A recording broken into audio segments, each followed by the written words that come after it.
Hayaan niyong ikwento ko sa inyo ang isang karanasang na talagang nakakatakot. Ito ay tungkol sa akin. Ako si Ruel, isang OFW na nagtatrabaho sa malalayong lupain, at ang aking pag-uwi sa bayan namin sa Sinangkalan. Alam mo, matagal-tagal na akong hindi umuwi. Mga taon na, kaya't nang finally nagkapalad akong makapagbakasyon, sobrang saya ko. Excited ako na makita ang mga mahal ko sa buhay, lalo na ang aking mga magulang. Pero di ko alam, kasabay ng pagbalik ko ay ang pagsalubong ng dark na mga lihim sa aming bayan. Pagdating ko sa aming lumang bahay, sinalubong ako ng mga yakap ng aking pamilya. Pero may kakaiba sa atmosphere, parang may bumabalot na malamig na hangin. Wala akong pakialam noon. Ayon sa isip ko, okay lang, nakauwi na ako. Sa unang gabi ko, nagdaos kami ng salo-salo. Dito pumasok ang mga kapatid na sunog. Alam mo yung pamilya na palaging nandyan sa tabi, pero may mga anino sa likod? Sila yun. Si Aling Sari, ang kanilang ina, ay may anak na si Sinta. Si Sinta ay may mata na parang wala sa realidad, tila nag-aalala. Ilang araw ang lumipas at biglang naghanap ng tulong si Aling Sari. May sinasabi siyang kapatid niya sa nakakalitong isla ng dapit hapon na nanganganib ang buhay. Kada umaga, parang may nag-uudyok sa akin na magtanong, bakit parang may nababalot na madilim na lihim?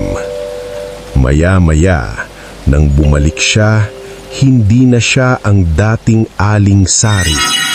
Puti ang kanyang balat at tila parang pinuputol ang ugnayan pagitan ng kanyang kaluluwa at katawan.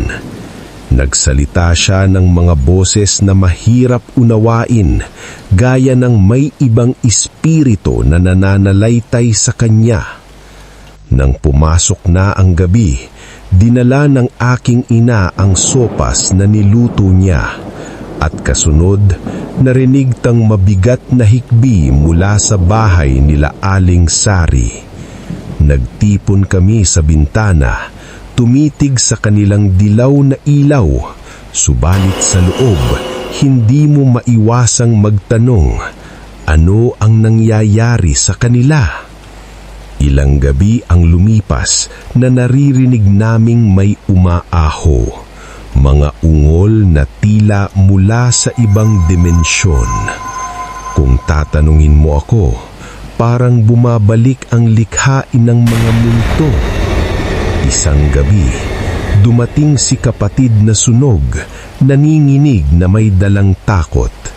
Hiningi niyang ipagkakatiwala sa amin si Sinta. Wala akong ideya sa kanyang sinasabi, pero sa tingin ko, nagkakaroon na tayo ng mas malalim na pag-unawa. Sa mga balita mula sa ibang bayan, nalaman namin na ang kanyang tiyahin ay kilalang aswang at ang itim na batong daladala niya ay nagpapalakas sa kanilang pamilya. Bumulong ang mga bisita sa amin. Kailangan niyang ipasa ito, kung hindi, maaring may mangyaring masama. Napaisip ako, paano kung si Sinta ang susunod? Ang mga ungol ni Aling Sari ay umabot sa atin, tila humihingi ng tulong. Sa bawat kislot ng hangin, nararamdaman mong may nakasunod na panganib. Saan man kami pumunta, tila may nagmamasid sa amin mula sa likod. Habang pinapalakas ang aming loob, ay isang malamig na boses ang humaplos sa akin. Nandito na ang dilim. Mula sa likod ng bahay, may narinig akong mga tunog ng mga hayop. May baboy na nagmumula sa dilim, at sa bawat hakbang, kasabay ng mga hikbi, tila naglalakad ako sa isang puok na puno ng mga anino. Minsan, sa isang 10 oras ng gabi, bumangon ako at natanaw ko ang isang malaking itim na baboy sa likod ng aming bahay. Ang mga mata nito ay nagliliyab, pulang-pula tila apoy. Tumakbo ako, naghanap ng sandalan kung saan makakatakas. Malapit na ako sa dulo ng daan, ngunit sa takot ko, nakuha kong magsalita. "Tama na, umalis ka, Anito." Ngunit hindi ito nakinig. Sapat na ang lilim, umabot sa hangin, bumuhos ang takot. Laging bumabalik ang alaala ng pamilya, ang mga nababagong ngiti at ang mga mapapait na hikbi.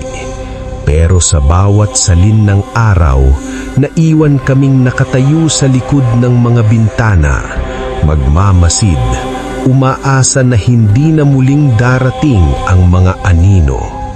Hanggang sa nagdesisyon na kaming lumayo, nagsimula na ang aming takbo. Ngunit sa isip ko, ang mga nakaraang pagkakataon ay hindi mawawala.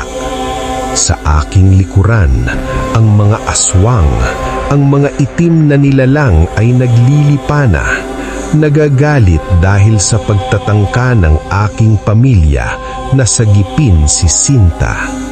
Sana'y manampalataya ka, mga kaibigan. May mga bagay na hindi naririnig sa ating paligid. Mga ungol, mga sakit na dumarating mula sa itim na mundo. Hanggang ngayon, kapag nasa madilim na sulok ako, may mga alaala pa rin akong nararamdaman.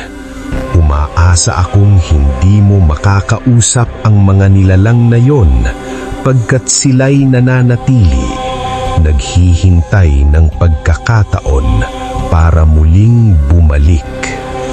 At tandaan mo, ang kadiliman ay palaging nandito, hinahanap ang susunod na biktima.